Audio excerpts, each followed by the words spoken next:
Assalamualaikum warahmatullahi wabarakatuh. Apa kabar anak-anak? Mudah-mudahan kalian semua sehat-sehat dan tetap semangat.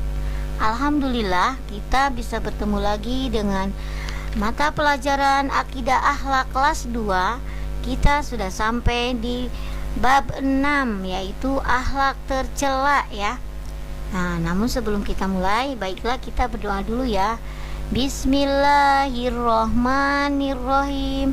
Allahumma inni as'aluka ilman nafi'a wa rizqan thayyiba wa amalan mutaqabbalan. Amin. Amin ya rabbal alamin. Semoga doa kita dikabulkan sama Allah dan kita dipermudah dalam mendapatkan ilmu yang bermanfaat. Baiklah, sekarang Ibu akan melanjutkan materi kita, yaitu tentang akhlak tercela ya. Kita membahas tentang akhlak tercela. Akhlak tercela, sombong dibenci Allah ya. Kenapa sombong dibenci Allah? Nah, sombong merupakan salah satu akhlak tercela ya. Setiap orang pasti ada kelebihan atau kekurangan ya. Kalau kita dikasih kelebihan sama Allah, misalnya cantik, pandai, kaya, nah kita nggak boleh sombong. Kenapa? Karena kelebihan itu merupakan karunia dari Allah ya. Jika kalian mempunyai kelebihan, tidak boleh sombong. Sombong sangat dibenci sama Allah ya. Contohlah Nabi Muhammad SAW. Nah, beliau merupakan manusia yang berhati bersih. Beliau termasuk manusia pilihan Allah. Nah, meskipun telah dijamin masuk surga, beliau tetap rajin beribadah dan tidak sombong. Beliau mempunyai budi pekerti yang luhur ya. Semua orang mengenal dan menyayanginya. Beliau mempunyai akhlak yang terpuji ya. Sehingga Allah menjaga dari akhlak yang tercela ya. Nah, oleh karena itu berusahalah kita mencontoh sikap Nabi Muhammad ya. Nah, sekarang Ibu akan menceritakan ya kisah Nabi Muhammad. Nabi Muhammad lahir di Mekah ya pada hari Senin tanggal 12 Rabiul Awal tahun Gajah. Ketika Nabi Muhammad SAW lahir, beliau sudah tidak mempunyai ayah. Nah, ayahnya bernama Abdullah meninggal di Madinah ya.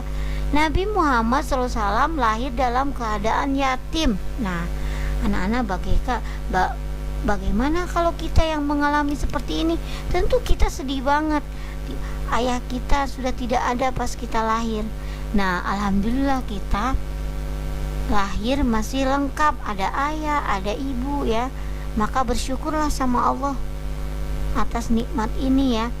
Beliau disusui ibunya hanya beberapa hari saja.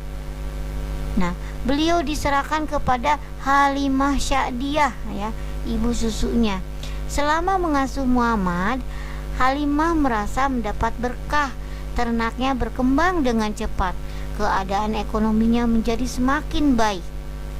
Halimah semakin sayang kepada Nabi Muhammad.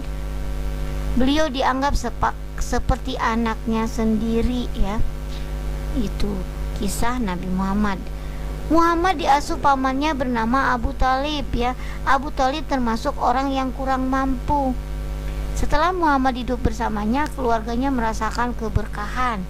Makanan yang sedikit dirasa cukup dan mengenyangkan. Muhammad mempunyai akhlak yang sangat baik. Beliau sangat cerdas, baik hati dan tidak sombong. Karena kelebihan yang dimiliki Muhammad, Abu Thalib mendahulukan kepentingan beliau daripada anaknya sendiri. Nah, saking sayangnya kepada Nabi Muhammad, sikap pamannya tidak membuat Muhammad sombong ya, dan menang sendiri. Meskipun kasih sayang pamannya berlebihan, beliau tidak meremehkan anak-anak pamannya. Muhammad tetap rendah hati. Nah, Ibu harap kalian mencontoh sikap Nabi Muhammad ya, yang sangat baik dan rendah hati. Nah, maka pesan dari cerita Nabi Muhammad tadi adalah supaya kita selalu menjadi anak yang rendah hati, tidak sombong ya. Walaupun kita dikasih kekayaan yang banyak, dikasih kecantikan yang luar biasa, dikasih kegantengan yang luar biasa, tetapi kita malah semakin bersyukur sama Allah dengan kelebihan-kelebihan itu, maka pasti Allah akan menyayangi kita ya.